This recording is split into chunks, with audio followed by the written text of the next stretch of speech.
poměrně malá. To můžeme vidět jako všichni občané jako špatné a zvlášť my jako studenti právnické fakulty.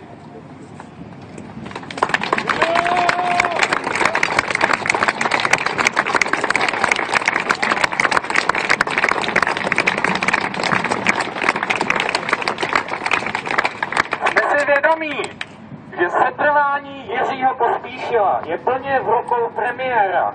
Nechceme měnit styl této republiky. Jistě, premiér má právo kdykoliv odvolat ministra. Nicméně zastáváme názor, že v tento okamžik bylo odvolání ministra Pospíšila značně nešťastné.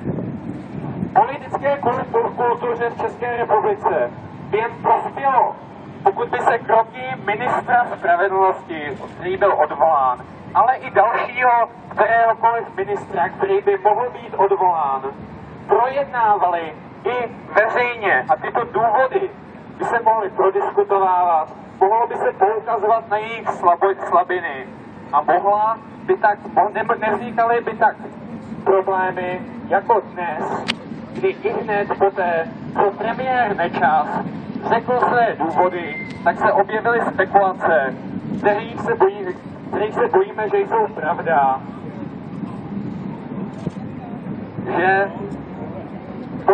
že toto odvolání nebylo odvolání z důvodu vlády a s žádostí o 1 miliardu na vězeňství. Nicméně bylo to kvůli tomu, že náš premiér Petr Nečas nechce doktorku Bradáčovou na vrchním státním zastupitelství.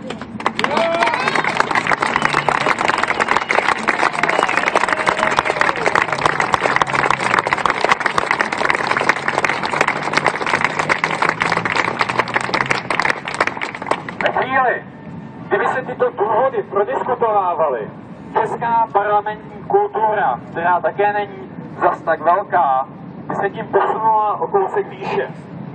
Chceme se pozastavit nad důvody, které vedly k odvolání ministra Pospíšila. Jejich náznaky nevypadají, že by podporovali úsilí státních zástupců, policistů i občanů o prosazování spravedlnosti v této zemi. Zvláště je to tak ve chvíli, kdy měla být do čelu úřadu jmenována osoba, která je laickou i odbornou veřejností považována za záruku spravedlnosti a právního státu.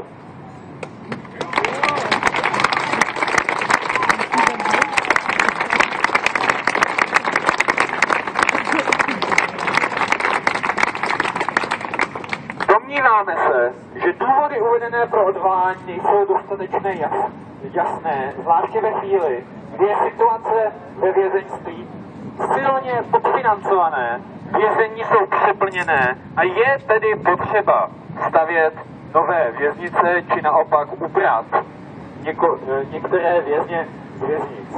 Je také potřeba lépe financovat vězeňství. Náš standard, přestože už není na úrovni komunistických let, pořád není příliš vysoký. A některé připomínky doktora Ráta to jenom lehce osvěžily.